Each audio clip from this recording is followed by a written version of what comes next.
நமக்காய் ஜீவனை தந்த அருமை இரட்சகர் இயேசுவின் நாமத்தில் அன்பின் வாழ்த்துக்கள்.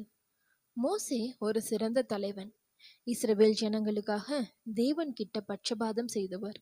ஆமாங்க, இஸ்ரவேல் ஜனங்கள் தேவனை மறந்து தங்களுக்கென ஒரு பொன் கன்றுக்குட்டியை உண்டாக்கி அதை வணங்கினாங்க. இதனால தேவன் கோபமடைந்து, இனி இஸ்ரவேல் ஜனங்களை வழிநடத்த நான் ஒரு தூதனை அனுப்புறேன், அவர்கள் நடுவுல நான் இனி இருக்க மாட்டேன்னு சொன்னாரு. ஆனா மோசே, இந்த ஜாதி உம்முடைய ஜனம் ஆண்டவரே, நீங்க எங்க கூட வரலனா எங்களை இங்க இருந்து புறப்பட பண்ணாதீங்கன்னு தேவன் கிட்ட விண்ணப்பம் செஞ்சாரு.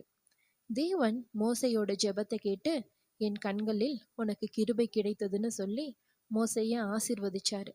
மோசே தேவனுடைய மகிமையை பார்க்கணும்னு கேட்டுக்கொண்டதுனால தேவன் கடந்து போகும்போது அவருடைய பின்பகுதிய காண்கிற பாக்கியத்தை மோசேக்கு கொடுத்தாரு. தேவன் ஒரு சிநேகிதனோடு பேசுவது போல மோசையோடு முகமுகமாய் பேசினார்னு யாத்திராகமம் 33 11 பார்க்க முடியும். மோசே தேவ மகிமையை பார்த்ததுனால மோசையின் முகம் பிரகாசிச்சிச்சு. இஸ்ரவேல் ஜனங்களால அந்த பிரகாசத்தை பார்க்க முடியல.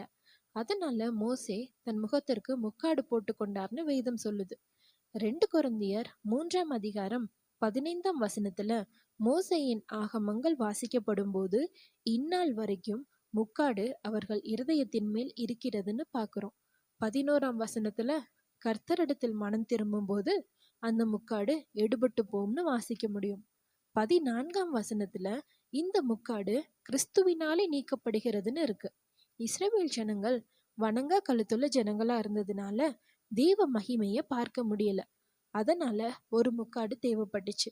ஆனா கிறிஸ்து நமக்காக பலியாகி அந்த முக்காட்டை நீக்கிட்டாரு. அதனால நாம திறந்த முகமாய் கர்த்தருடைய மகிமையை கண்ணாடியில காண்கிறது போல கண்டு மறுரூபமாக்கப்படுவோம்னு 2 கொரிந்தியர் 3 பார்க்க முடியும். தேவனை முகமுகமாய் காண்கிற பாக்கியம் உங்களுக்கும் வேணுமா?